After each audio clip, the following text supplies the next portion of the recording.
Hello. They say, well, I don't know who they is. Okay, some people say that there's 14 stages in spiritual awakening. Some people say that there's 7 stages in spiritual awakening. I say there's as many stages as you need to get you where you want to go, which is enlightened living. When someone asked me, what is my belief around helping someone become spiritually awakened, I responded with, that's exactly what we teach in channeling. We teach people in the Channelers Academy and all of our channeling courses how to awaken to living their own spirituality in a way that is more consistently and consciously enlightened. Some say that there are 7 states to being spiritually awakened, not physical states like Missouri, Kansas, California, etc., but states of being. I really wish it were that simple. These people that say that there's these 7 states, let me give you my take on it. Is that all right? 1, you start with innocence. You start with the approach of learning everything and assuming that you don't already know it. And according to Adironnda, every time you say, oh, I know that, that's what you really need to know. So approach spiritual awakening with, how can I learn? Just like a child. 2, then you learn to fear, or you learn about fear, which is actually learning about how to control your ego. Because your ego is actually going to bring more fear in your life. Then, number 3, you move into the realization that you have a power beyond what you initially thought. You are the creator of your world, that life is not happening to you. Life is happening through you or because of something that you're intentionally creating. That's number 3. 4, you learn by giving. Another stage of being spiritually awakened is just to give. And then the automatic response to giving is receiving. Adironnda gave us an exercise one time that, and if you don't know who Adironnda is, go to my website, Adironnda.com. Adironnda gave us an exercise. I'm sure I read it in some book and they picked it up, that stand in front of the mirror and give something to the mirror, and you automatically must take it back. So giving and receiving are a part of the same process. And though you are the star in your own movie, the rest of the world doesn't actually revolve around you. It revolves as a way of your own creation. 5, you make a choice.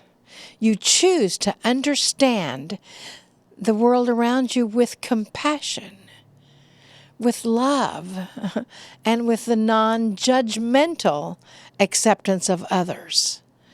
That's a choice also of spiritual awakening. 6, through your own wisdom, you realize that you truly know nothing. That's that innocence part. That you truly know that the world is your teacher. That is how you become a seeker. And as a seeker, once again, you are looking at the world through the eyes of innocence. 7, you can be a seeker for a very long, long time, searching for all the answers beyond yourself, reading every book, listening to every teacher, adapting what someone else has and trying to approach it to your own life. That you look for that definition that someone else has deemed you are living a spiritually awakened life. Well, I say, for me, that wisdom that you're looking for outside of yourself is really a part of your own innate abilities. That's where the channeling comes in. When you can tap into that wisdom that is truly within you and all around you, when you can center your energy, center yourself, and not be controlled by your ego or the imprints of your younger life, then you are the last stage, 8, which is the sage. The one who is able to tap into the innate source of understanding and the human experience, and they are willing to serve for that human experience. They serve themselves, they serve others. That is truly what it means to become spiritually awakened. You see, being spiritually awakened is simply living a more compassionate, love-filled, enlightened life. Yet you may go through many stages, maybe 14, maybe 16, or maybe just 7 or 8. Whatever you choose is perfect for you as long as you're choosing to live at the highest frequency of enlightenment possible. I know, it isn't a cut and dried thing. People learn this for years and years, study this for years and years. The Master Yeshua, Jesus, said, whatever I can do, you can also do. Being spiritually awake is striving for that energy. The Buddha said, be mindful of all that is around you and honor the consciousness even of that which you don't understand. Living with that intention is being spiritually awake. Adironnda simply says, be love.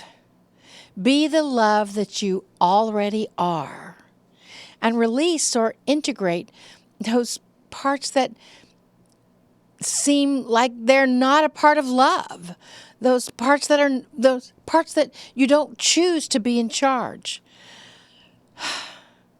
Those parts or beliefs that seem to separate you from the simplicity of really being you, being love, being the love that you are. When you live judgment-free in infinite love, living the choices of compassion and mindfulness, you are spiritually awake. Namaste, y'all. Namaste.